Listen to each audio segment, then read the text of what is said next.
Sir, आज रास्ता काफी शांत लग रहा है। याद रखना मोहन, सबसे बड़ा तूफान शंति के बाद ही आता है। तुम जानते हो मैं कौन हूँ? नहीं, और जानना जरूरी भी नहीं। मैं सिर्फ इतना जानता हूँ कि आप रास्ते पर हैं और मैं ड्यूटी पर। वर्दी तुम्हें ताकत देती है क्या? नहीं, वर्दी मुझे जिम्मेदारी देती है और जिम्मेदारी के सामने हर ताकत झुकती है। ड्यूटी कहीं भी हो, अगर साथ अपने लोग हों तो सफर बोझ नहीं लगता। सब इंस्पेक्टर अमन चौधरी यही सोचते हुए जीप की खिड़की से बाहर देख रहे थे। सुबह के करीब 10:30 बज रहे थे। पूर्वी भारत के एक सीमावर्ती जिले की ये सड़क कच्ची पक्की थी, जिसके दोनों ओर साल और महुआ के घने जंगल फैले हुए थे।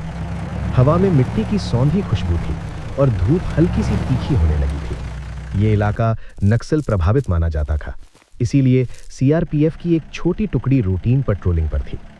सब इंस्पेक्टर अमन चौधरी आगे की सीट पर बैठे थे। उम्र करीब 38 साल, गठीला शरीर, चेहरे पर सादगी लेकिन आंखों में सतर्कता।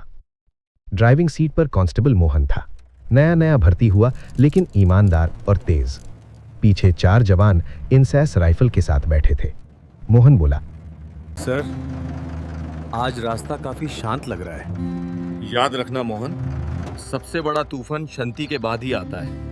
जीप अपनी तय रफ्तार से चल रही थी, तभी पीछे से एक तेज भौंपू जैसी आवाज गूंजी। पां पां। मोहन ने रियर मिरर में देखा, धूल का बड़ा गुबार उठ रहा था। सर, पीछे कोई बड़ा काफिला आ रहा है, बहुत तेज है। अमन ने बिना पीछे देखे कहा, लेन में रहो, जरूरत पड़े तो साइड दे देना, हमें किसी से मुकाबला नहीं करना। कुछ ही सेकंड में साफ हो गया कि ये कोई आम काफिला नहीं था। सबसे आगे सफेद रंग की फॉर्च्यूनर, उस पर लाल नीली बत्ती, पीछे 6 काली स्कॉर्पियो और बीच में एक चमचमाती मर्सिडीज एसयूवी। ये था खनिज माफिया और विधायक चंद्रभान सिंह का काफिला। इलाके में उसका नाम ही काफी था। मोहन ने जीप बाईं तरफ कर दी। कच्ची पटरी पर पहिए उतर गए, फिर भी काफिला लगातार हॉर्न बजा रहा था। एक स्कॉर्पियो पास आकर बराबर में चली। उसमें बैठे गार्ड ने खिड़की से चिल्लाकर कहा, ओए उतर नीचे, रास्ता खाली कर। मोहन घबराया, सर पूरी रोड तो खाली है। अमन शांत थे, कोई नीचे नहीं उतरेगा, गाड़ी चलने दो। लेकिन विधायक को यह मंजूर नहीं था। मर्सिडीज ने अचानक ओवरटेक किया और जीप के सामने आकर जोर से ब्रेक मार दिया। अमन की आवाज कड़क थी। मोहन ने पूरी ताकत से ब्रेक दबाया। जीप फिसली लेकिन रुक गई, महज 2 फुट की दूरी पर। अगर टक्कर होती तो जाने जाती। अब काफिला रुक चुका था। दरवाजे खुले, 20-25 हथियारबंद गार्ड उतर आए। आखिर में मर्सिडीज का दरवाजा खुला। चंद्रभान सिंह, रेशमी कुर्ता, भारी घड़ी, आंखों में सत्ता का नशा। वो सीधा जीप की तरफ बढ़ा। किसने रोका मेरी गाड़ी? उसने दरवाजे पर जोर से थप्पड़ मारा। अमन बाहर उतरे, वर्दी ठीक की, टोपी सीधी की। चंद्रभान ने उन्हें ऊपर से नीचे देखा। तू कौन है बे? अमन ने सीधी आंखों में देखते हुए कहा, sub inspector Aman Chaudhary, CRPF, on duty. विधायक हंसा, सीआरपीएफ? अरे हट, तुम लोगों को तो हम भेजते हैं जहां चाहे। उसने उंगली अमन के सीने पर रखी। साइड क्यों नहीं दिया तुरंत? अमन की आवाज ठंडी थी लेकिन भारी। हमने पूरी जगह दी थी, आपने जानबूझकर खतरा पैदा किया। विधायक का चेहरा तमतमा गया। ज्यादा कानून मत सिखा, आज तेरी वर्दी उतरवाऊंगा। पीछे से जवान उतर चुके थे। राइफल नीचे थी लेकिन पकड़ मजबूत। अमन ने हाथ उठाकर उन्हें रोका। स्टैंड बाय, कोई फायर नहीं। विधायक ने इसे कमजोरी समझ लिया। देखा, डर गए। उसने भीड़ की तरफ देखा। यही होते हैं वर्दी वाले। भीड़ जमा हो चुकी थी। कुछ लड़के मोबाइल निकाल चुके थे। एक फुसफुसाया, रिकॉर्ड कर, ये नेता बहुत ज्यादा कर रहा है। विधायक ने गाली दी। अमन ने गहरी सांस ली।